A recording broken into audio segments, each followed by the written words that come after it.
Je veux avant tout vous dire que je suis très heureux de pouvoir partager quelques enseignements de Torah à l'occasion de cette fête de Pessah. Je vais également avoir une pensée profonde et émue pour toutes les victimes de ce virus. Également avoir une pensée pour toutes les personnes. Parfois, tu tapes médiateur et parfois tu as un onglet. Il faut Et qu'elle dans s'éteigne. les usagers des compagnies aériennes aussi. Mets le son. Je vais également avoir une pensée pour toutes les personnes qui, par la force des choses, passeront le Seder seules, les personnes âgées, les personnes isolées. Et avant d'entrer dans le vif du sujet, ce Ah oui, il y a psaume quand même que 27 nous étudions en ce moment et que nous commentons 28. par le biais des messages audio que vous recevez régulièrement de la CTI. C'est le psaume 20 pour la refoua shlema lekol hacholim. למנצח מזמור לדוד יענך אדוני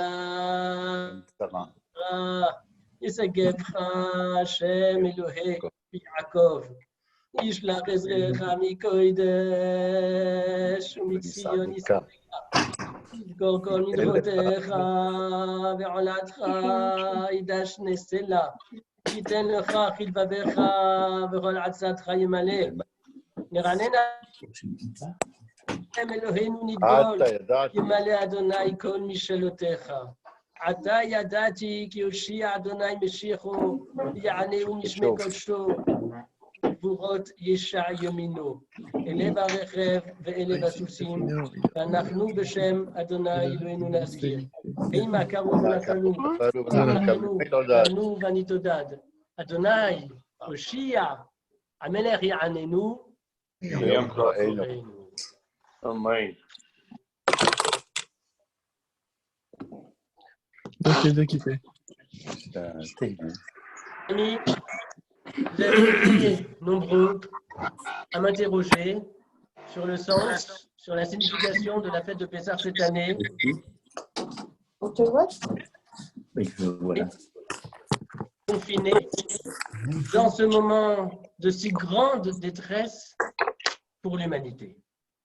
Pessah est lié à la sortie d'Égypte. Mais si la sortie d'Égypte ne se produit pas, alors comment la fête de Pessah serait-elle possible? Ce n'est pas la première fois que l'histoire juive est confrontée à cette difficile problématique. Que l'on songe, par exemple, aux Marranes qui célébraient le Seder alors qu'ils étaient pourchassés par l'Inquisition. Quand même, il y en a un qui le dit. Et on se souvient du ghetto de Varsovie en 1943, lors de la révolte, où des Juifs récitaient la Haggadah, que l'on se rappelle des camps d'extermination. Les Juifs échangeaient leurs morceaux de pain contre des pelures de patates pour Pessah. Que l'on commémore ces héros du peuple juif, ces Juifs de l'Union soviétique qui fabriquaient les matzot, crimes sanctionnés par 20 ans de goulag. Où était la liberté pendant toutes ces fêtes de Pessah? Tout ceci est basé sur le présupposé suivant. Pessah, c'est vrai, bien sûr, est en lien avec la sortie d'Égypte. Mais Pessah est aussi autonome, est aussi indépendante de la sortie d'Égypte. Preuve en est, Pessah fut célébré par les enfants d'Israël avant même la sortie d'Égypte. En fait, Pessah a été célébré avant même la descente des enfants d'Israël en terre d'Égypte. En effet, le Maral de Yoma nous rappelle qu'Avraham Avinu, le premier des patriarches, accomplissait déjà toutes les mitzvot de la Torah avant que celle-ci ne soit donnée, et y compris la moindre prescription rabbinique, le Eruv Tavshilin auquel nous procéderons cette année mercredi, puisque Yom Tov tombe vendredi. Dans la Sidra de Vayera, la Torah raconte qu'Avraham accueille 3 hommes mystérieux Et ils demandent qu'on leur prépare des ougot. Des ougot, ce sont des gâteaux. Mais le Midrash nous dit, les ougot en question, ce sont les matzot. Ainsi que le verset le dit dans la paracha de Bo, ougot matzot. Les ougot matzot désignent les matzot. Et le Midrash nous dit, cet épisode s'est passé à Pessah.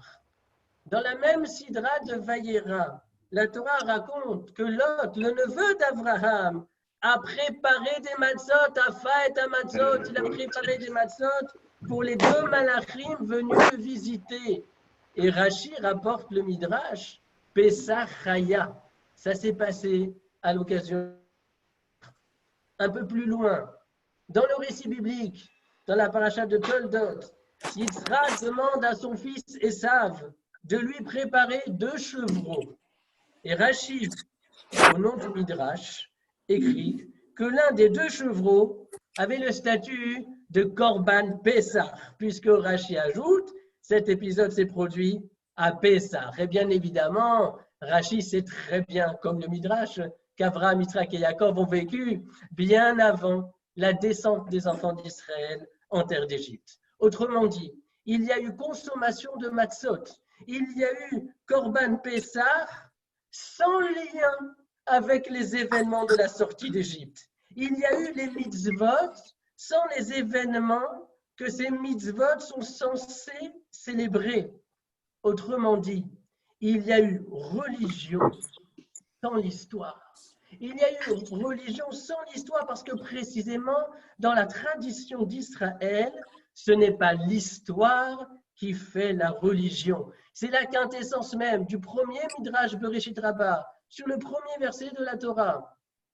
Et d'autres textes talmudiques qui nous rappellent que Dieu a regardé dans la Torah pour créer le monde et que la Torah a préexisté à la création du monde, c'est-à-dire qu'elle a préexisté à l'histoire de la civilisation humaine.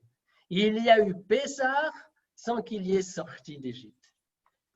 Et de cette façon, nous comprenons un verset qui se situe dans la paracha de Bo, dans Shemot, chapitre 13.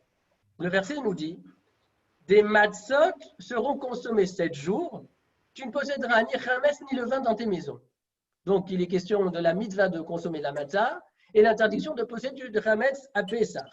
Et le verset se poursuit « Vegata levinra » et tu raconteras à ton fils en ce jour, tu lui diras « Ba'avour ze » c'est pour cela que Hachem a agi pour moi lors de ma sortie d'Égypte. Donc, je répète, le verset formule la mitzvah de consommer la matzah, l'interdiction de posséder du chametz, et ensuite, et tu raconteras à ton fils, Ba'avour zé, c'est pour cela que Akadosh Baruch Hu a agi vis-à-vis de moi lors de ma sortie d'Égypte.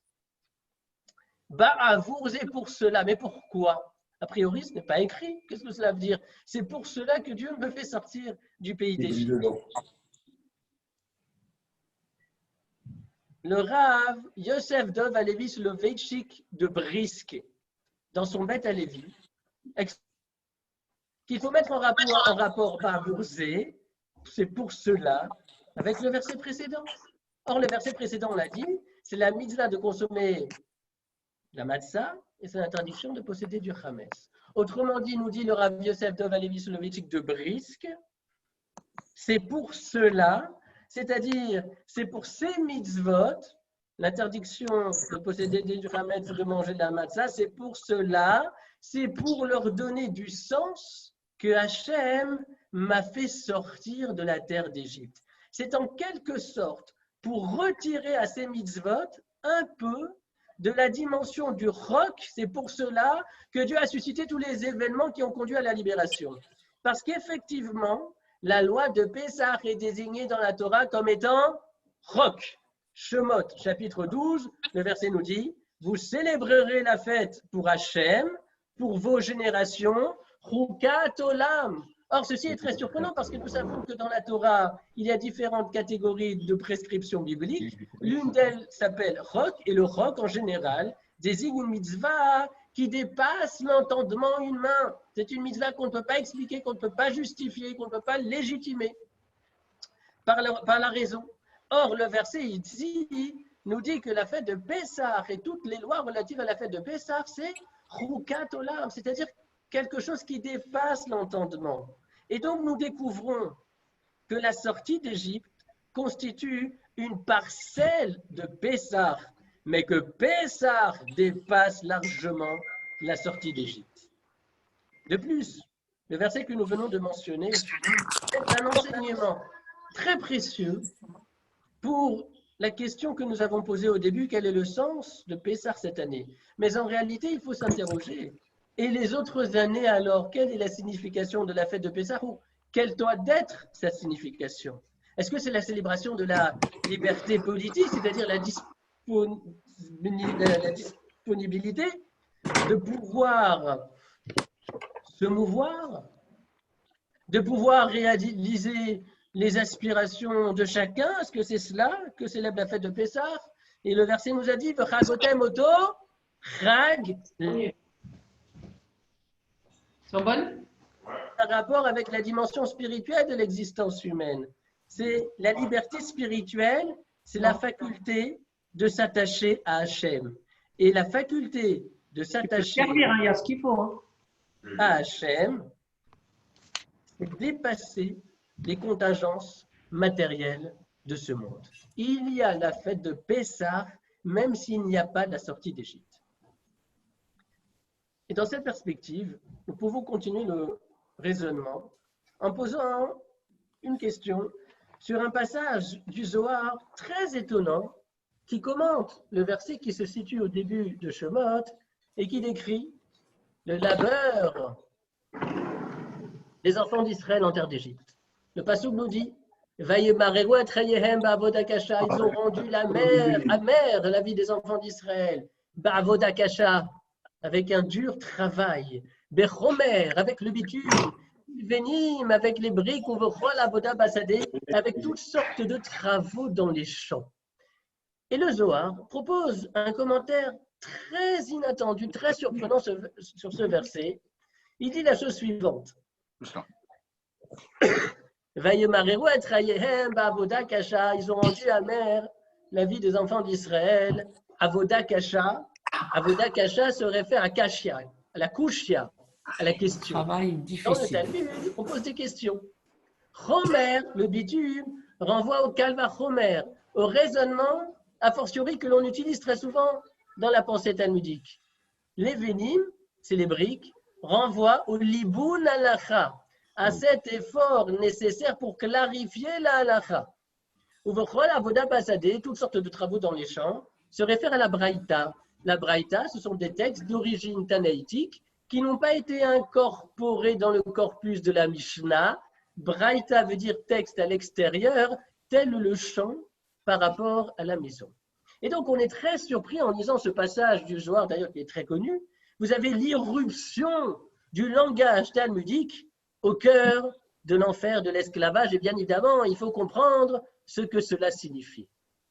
Deuxième question. Il y a dans la littérature talmudique une expression qui revient très souvent et qui désigne les dialogues qui se produisent entre les maîtres. Cette expression, on la trouve par exemple dans la Gemara de Souka, c'est l'expression Havayot de Abaye Verava.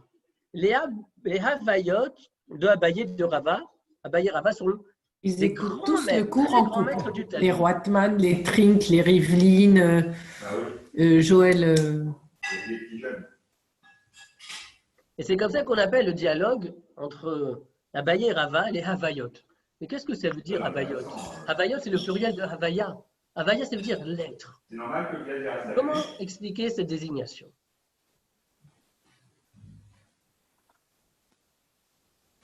Pour répondre à ces deux questions,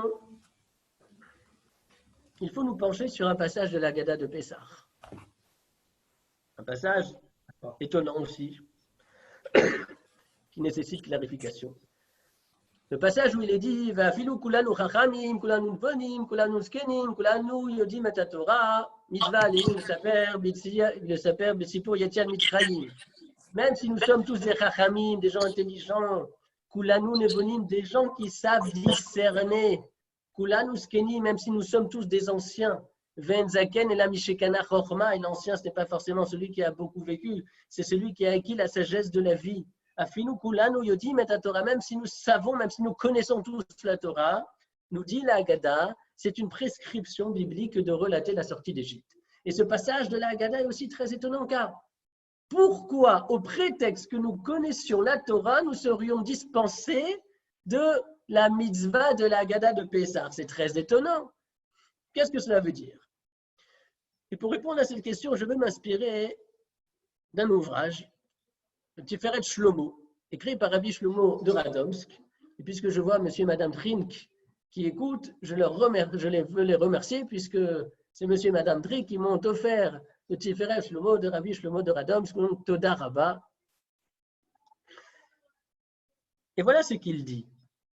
L'intelligibilité que nous avons de la Torah, Kulanu Chachamim, la compréhension que nous en avons, Kulanu Nvonim, la sagesse que nous en retirons, Kulanu Skenim, la connaissance que nous en possédons, Kulanu Yodim et Torah, mais toutes ces catégories intellectuelles doivent sortir de Mitzrayim. Toutes ces catégories intellectuelles doivent être libérées de l'emprise de Mitzrayim. Qu'est-ce que c'est Mitzrayim? Mitzrayim vient de la racine Metzar, limite, frontière. Et Metzar vient de la racine Tsar, étroitesse, comme le Tsar qui sans cesse dessinait et redessinait la zone de résidence des Juifs en Russie. Il faut libérer la Torah de Mitzrayim. La libérer de Mitzrayim, parce qu'en fait, le Chachamim nous explique que Mitzrayim, c'est le monde du fini, c'est le monde matériel dans lequel nous vivons, c'est le Olam Hazé. Il nous faut libérer la Torah de ce monde, c'est-à-dire la déconnecter des conceptions humaines et des modes de réflexion que ce monde matériel nous impose. Approcher la Torah, par exemple, en termes socio-historiques ou psychologiques, c'est-à-dire approcher la Torah avec les choses de ce monde, mais c'est enfermer la Torah en Mitzrayim. C'est faire de la Torah le produit de l'histoire. Or, si Mitzrayim a su bâtir des pyramides, Mitzrayim ne sait pas édifier des échelles qui partent de la terre et qui mènent au ciel. Or, précisément, le fondement théologique primordial, basique, fondamental du judaïsme se résume en une idée, c'est que la Torah n'est pas à la mesure de ce monde. La Torah, elle dépasse ce monde. La Torah n'est pas à la mesure de la logique humaine, elle la dépasse. Et Pharaon représente cette force qui entend ramener la Torah en Eretz Mitzrayim, l'enfermer dans ce monde. Et donc, il faut libérer la compréhension, la connaissance que nous avons de la Torah. La libérer de ce monde, c'est-à-dire la libérer du rationalisme de ce monde, pour nous rappeler la dimension supérieure de la Torah, parce que la dimension révélée, c'est-à-dire la dimension divine.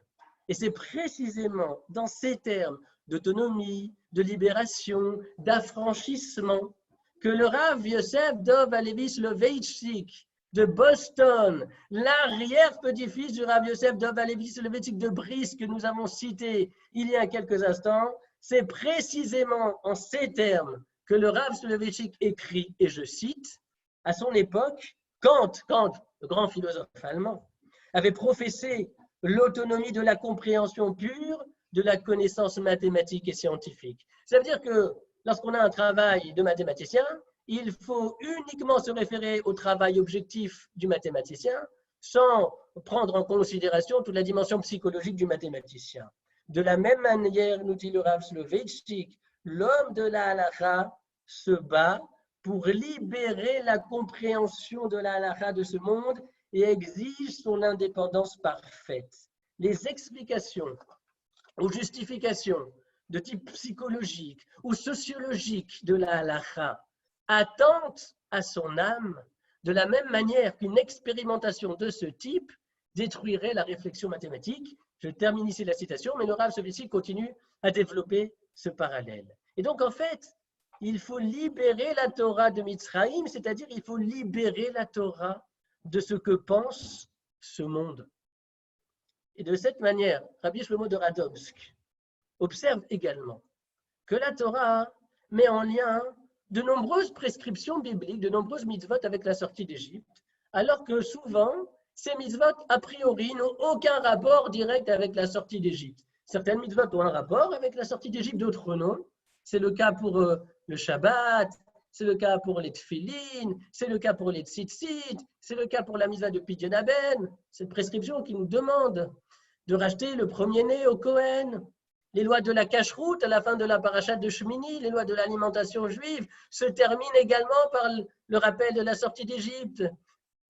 L'interdiction de ribi, c'est-à-dire l'interdiction de prêter de l'argent avec intérêt, qui se situe dans la parashat de Béar, est également mise en rapport avec la sortie d'Égypte. Et bien évidemment, on ne comprend pas le rapport avec toutes ces mitzvot et la sortie d'Égypte. Et Rabbi Shlomo de Radomsk vous explique que les mitzvot doivent aussi sortir d'Eretz Mitzrayim. Les mitzvot doivent être libérés des conceptions matérialistes et contextuelles. Les mitzvot doivent être au final détachés de toute historicité, donnée pour être accomplie ici, dans ce monde matériel, mais les mitzvot, elles proviennent d'ailleurs. C'est cela le principe premier de la Torah, à savoir le dévoilement de Akadosh Baruch Hu sur le Sinaï, la révélation, la manifestation de la divinité qui offre sa loi aux enfants d'Israël. Et de cette manière, alors, on peut également rendre compte du passage du Zohar qui mettait en rapport l'esclavage des enfants d'Israël avec tous les éléments de la pensée talmudique. Parce que cela veut dire qu'il y a deux approches de la Gemara, deux approches de la tradition juive de manière plus générale. Vous avez le mode Mitzrayim et vous avez le mode Sinaï.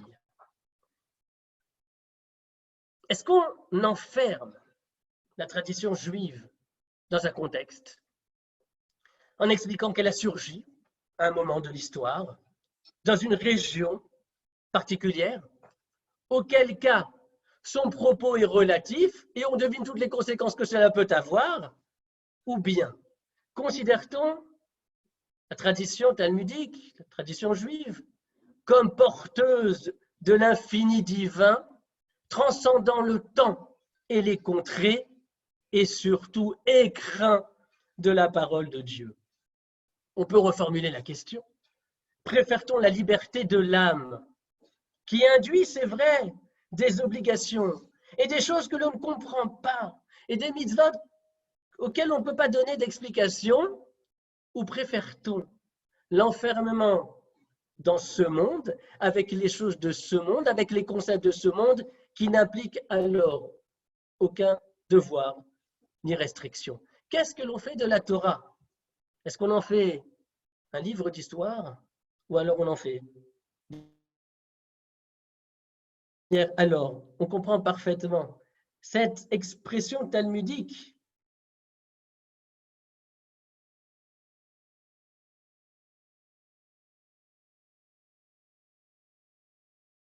le pluriel de Havaya. Mais qu'est-ce que c'est Havaya? C'est le Shem Havaya. C'est le nom de Dieu composé de 4 lettres et qui constitue la contraction de Haya, Rové, veillé. Il a été, il est et il sera. Havaya de Abaye Verava signifie qu'à chaque instant de leur étude, ces grands maîtres du Talmud n'oubliaient jamais l'origine divine de ce qu'ils étudiaient. Au texte, ils convoquaient à la pensée le Shem Havaya, le nom de Dieu. Or, le Shem Havaya, c'est-à-dire ce qui dépasse les limites, ce qui dépasse les frontières du monde et de l'intelligence humaine, mais c'est cela l'ennemi de Pharaon, puisque lorsque Moshe vient voir Pharaon pour obtenir la libération des enfants d'Israël, qu'est-ce que Pharaon répond? Mi Hashem, Asher Eshma Bekolo, mais qui est ce Hashem, qui est ce Shem Havaya, pour que j'écoute sa voix. Si on voulait conclure, on dirait que la teneur d'une telle pensée n'est pas simplement ritualiste. La teneur d'une telle pensée ne défend pas seulement une vie juive fidèle à elle-même, où l'acte s'accomplit à l'identique, de génération en génération, système où les générations non seulement se connaissent, mais surtout se reconnaissent. Ce n'est pas que cela. La teneur d'une telle pensée apporte l'espérance aux hommes, l'espérance la plus profonde, l'annonce de l'existence d'un autre monde fini, d'un autre monde que le monde fini et matériel dans lequel nous vivons. Mais la teneur d'une telle pensée, elle annonce, elle rappelle la présence si mystérieuse d'un maître du monde qui accompagne ce monde et qui nous reste inaccessible d'une certaine manière. Ce discours, de quoi a-t-il parlé? Ce discours, il a parlé de la Torah qui vient du ciel. Il a parlé de mitzvot qu'il faut déconnecter de toute historicité. Mais par là même, ce discours a porté en lui la plus belle des promesses, la promesse de la consolation à venir. Ki lekartov natati lachem torati al ta'azovu et chayimi machadikim ba